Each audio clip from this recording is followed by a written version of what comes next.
మాజీ మంత్రి, తెలంగాణ కాంగ్రెస్‌లో సీనియర్ నాయకుడు జీవన్ రెడ్డి పార్టీ మార్పు అనే అంశం కాంగ్రెస్ పార్టీని కొంతకాలంగా ఇబ్బంది పెడుతూనే వస్తుంది. పంటి కింద రాయిలా మారినటువంటి జీవన్ రెడ్డి వ్యవహారాన్ని కాంగ్రెస్ పార్టీ కూడా ఎటూ పూర్తి స్థాయిలో తేల్చలేని పరిస్థితి. ఫిరాయింపు ఎమ్మెల్యే వైపు నిలబడితే జీవన్ రెడ్డికి కోపం, అలా అని జీవన్ రెడ్డి వైపు నిలబడితే ఫిరాయింపు ఎమ్మెల్యే మళ్ళీ చేజారుతారేమో అనే కోపం. సో, ఈ రెండిటి మధ్య కొట్టుమిట్లాడుతున్నటువంటి రాష్ట్ర అధినాయకత్వంలో ఏం జరుగుతుంది అనేది ఉత్కంఠ అయితే కొన్ని రోజులుగా కనపడింది. అయితే జీవన్ రెడ్డి తాను మాత్రం 40 సంవత్సరాలుగా కాంగ్రెస్ పార్టీతో కొనసాగుతా ఉన్నాను. కాంగ్రెస్ పార్టీ మీద ఇష్టంతోటే కొనసాగుతా ఉన్నాను. కానీ నన్ను పార్టీ నుంచి వెళ్ళగొట్టేటువంటి అనవసరంగా అలాంటివి వాళ్ళే క్రియేట్ చేస్తా ఉన్నారు. సో, పొమ్మన లేక పొగబెడుతున్నారనే చందంగా ఆయన మాట్లాడడం జరిగింది. సో, పార్టీ మారతారు అనేది చాలా కాలంగా అంటే ముఖ్యంగా గత 15 రోజులుగా చర్చ జరుగుతూ ఉంది. అయితే ఆయన వ్యాఖ్యల తర్వాత కూడా ఆ చర్చకు ఫుల్ స్టాప్ పెట్టకపోగా ఇంకింత బలపడ్డాయి. కానీ ఎప్పుడు పార్టీకి రాజీనామా చేస్తారు?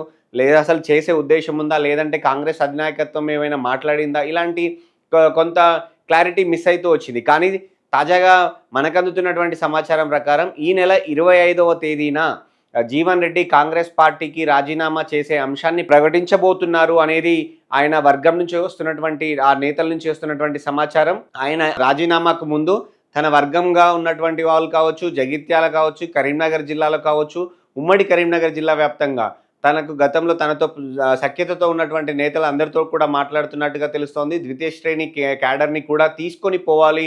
ఒకవేళ నేను వెళ్తే ఒంటరి కాదు జీవన్ రెడ్డి అనే వ్యక్తి 40 ఏండ్ల రాజకీయ నాయకుడి వెనుక ఎంత బలగం ఉంటుందో చూపిస్తాను అనేటటువంటి ఆ నిర్ణయంగా ఆయన దూకుడుగా ఉన్నట్టుగా కనపడుతోంది. సో, ఈ విషయం కాంగ్రెస్ పార్టీ అధినాయకత్వానికి కూడా తెలిసింది. సో, వెంటనే ఉమ్మడి కరీంనగర్ జిల్లా వ్యక్తి కావచ్చు, ముఖ్యంగా జగిత్యాల జిల్లాకు సంబంధించినటువంటి మంత్రిగా ఉన్నటువంటి మంత్రి అడ్లూరి లక్ష్మణ్ కుమార్‌ని హుటాహుటిన జీవన్ రెడ్డి ఇంటికి పంపించినట్టుగా తెలుస్తోంది. జగిత్యాలలో మంత్రి అడ్లూరి లక్ష్మణ్ కుమార్‌తో పాటు కరీంనగర్ జిల్లా కాంగ్రెస్ పార్టీ అధ్యక్షుడు, ఎమ్మెల్యే మేడిపల్లి సత్యం ఇద్దరు కలిసి జీవన్ రెడ్డికి ఇంటికి వెళ్ళినట్టుగా సమాచారం అందుతా ఉంది. వీళ్ళిద్దరూ కూడా జీవన్ రెడ్డిని పార్టీ మారొద్దు, పార్టీ అవకాశాలు కల్పిస్తుంది, పార్టీలో ఉన్నటువంటి తాత్కాలికమైనటువంటి ఇష్యూస్ అవన్నీ కూడా సమసిపోతాయని అధినాయకత్వం సూచించినట్టుగా వీళ్ళిద్దరూ కూడా ఆయన్ని ఒప్పించే ప్రయత్నం, బుజ్జగించే ప్రయత్నం చేస్తున్నట్టుగా తెలుస్తోంది. అయితే జీవన్ రెడ్డి వర్గం నేతలు చెప్తున్న దాని ప్రకారం అయితే ఆయన ఒక నిర్ణయం అయితే తీసుకున్నారు.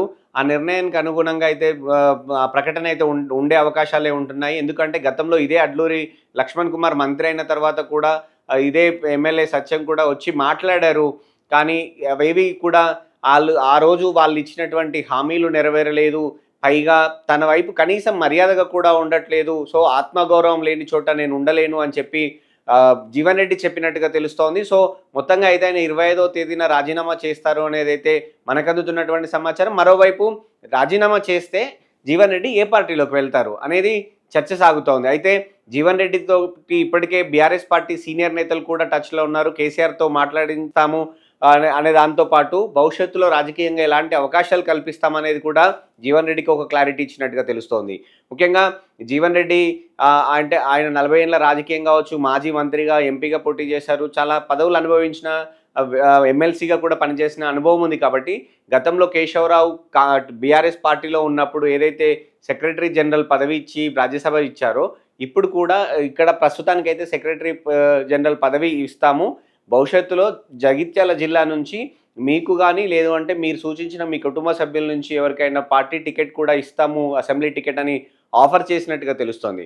ప్రస్తుతం జగిత్యాల జిల్లాలో ఉన్నటువంటి అంటే జగిత్యాల నియోజకవర్గంలో చూస్తే జగిత్యాల నియోజకవర్గంలో బీఆర్ఎస్ పార్టీ నుంచిలో ఉన్నటువంటి ఎమ్మెల్యే క్యాండిడేట్గా ఉండి ఎమ్మెల్యేగా పనిచేసి ఎమ్మెల్యేగా పోటీ చేసి గెలిచినటువంటి సంజయ్ కుమార్ కాంగ్రెస్ పార్టీకి అనుబంధంగా ఉన్నారు. సో, అక్కడ కాంగ్రెస్ నుంచి జీవన్ రెడ్డి ఉండగా గతంలో టీడీపీలో ఉండి తర్వాత ఇప్పుడు బీఆర్ఎస్‌లోనే ఎల్‌రమణ కూడా కొనసాగుతున్నారు. సో, అక్కడ ముగ్గురే నియోజకవర్గ వ్యాప్తంగా పెద్ద స్థాయిగా ఒక లీడర్లుగా ఉన్నారు. సో, అందులో ఇప్పటికి ఒక ఎల్‌రమణ బీఆర్ఎస్ పార్టీలోనే ఎమ్మెల్సీగా కొనసాగుతున్నారు. సో, ఎల్‌రమణతోకు జీవన్ రెడ్డికి మంచి అంటే సఖ్యత అయితే ఉంది. సో, ఈ నేపథ్యంలో జీవన్ రెడ్డికి ఎమ్మెల్యేగా జీవన్ రెడ్డి లేదా జీవన్ రెడ్డి కుటుంబ సభ్యులకు ఎమ్మెల్యే అవకాశం ఇస్తామని చెప్పి బీఆర్ఎస్ పార్టీ ఆఫర్ చేసింది. సో, ఇదే సమయంలో ఎంపీ అరవింద్ బీజేపీలోకి తీసుకొచ్చే ప్రయత్నాలు కూడా జీవన్ రెడ్డిని కొనసాగిస్తున్నట్టుగా తెలుస్తూ ఉంది. జీవన్ రెడ్డితో ఎంపీ అరవింద్‌కు వ్యక్తిగతంగా సత్సంబంధాలున్నాయి.